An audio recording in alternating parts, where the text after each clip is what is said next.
So video editing is one of the easiest ways that you can start earning an income online. But the truth is 95% of people who start video editing never make it to becoming a full-time video editor. You see, if you want to be a successful video editor and earn a decent income online, there are a couple things that you need to know besides just video editing. So if you watch this video through to the end, I can guarantee you that there will be some tips here that will save you a bunch of time and allow you to increase your income as a freelance video editor. Now, there are 3 critical mistakes that I was making when I started off video editing. And if I wasn't able to fix these mistakes, there's no way that I could make a sustainable income from video editing. And I'll be sharing all 3 of these and the solution for them so that you don't have to go through the same problems that I did when I was starting. So one of the first mistakes that I did was choosing between my video editing software. When I started video editing, I was going with the most popular one at the time, which was DaVinci Resolve. And DaVinci Resolve is a really amazing video editing software, which I still prefer to this day. But the truth is, Adobe is the industry standard and it allows more room to grow. And if you're into video editing, you know that motion graphics is on the rise. And while DaVinci can do this, it's way more intuitive using Adobe's suite of products. You see, Adobe's suite of products is designed with designers in mind. Therefore, I can work on a product in Illustrator and move it to After Effects and move it to Premiere.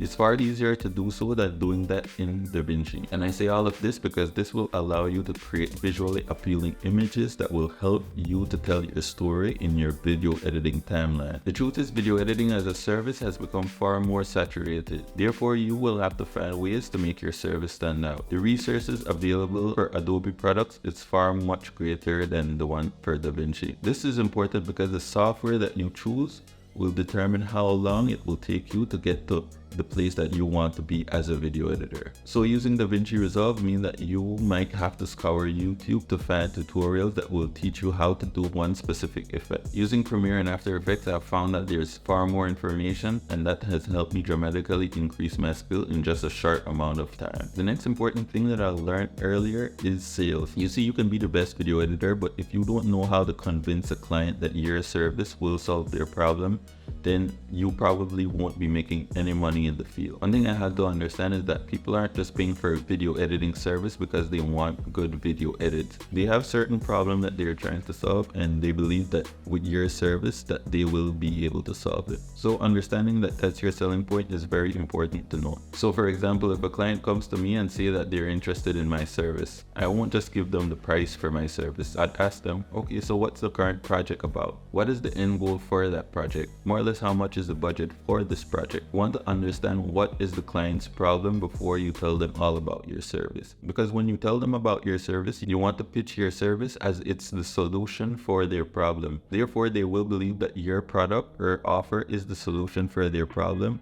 That will tremendously increase their confidence in what you have to offer. And that brings me to my next point. It is important to learn how you will outreach to clients. Don't stick on Fiverr and Upwork because people go on these sites with the intentions of getting cheap labor. And you don't want to be known for having the cheapest price. And a lot of people get discouraged when they go on these sites and they see the price that people are offering for their service. This is not a true representation of how much people are getting paid for their video editing service. It's just the easiest way that people find jobs, and therefore it will be saturated. So being able to do some cold outreach is really important. What you can do is use ChatGPT to set up an email template for you and find 10 creators per day that you can send your email to, along with your portfolio that will help them to see the value that you can provide. You don't want to overthink this too much. Just make a conscious effort to step away from those platforms. Now, I have one bonus tip that has set me apart from other video editors and help me to close more clients at a higher price, and that's offering more with my service. What I've been noticing is a lot of creators think that video editing will get them the result that they want, but the truth is, working with YouTubers has made me understand that most of them don't really know the platform. So what I did was start to take courses around YouTube growth so I could help creators with content strategy. Now they don't just have an editor, they have someone who understands the platform and could help them get results. Therefore, I can charge a higher price for this service. So guys, if I started video editing over, these are some of the changes that I would make, and I hope that these help you on your video editing journey. And if they did, make sure to leave a comment below and subscribe if you want to see more videos like this. I'll catch you in the next one.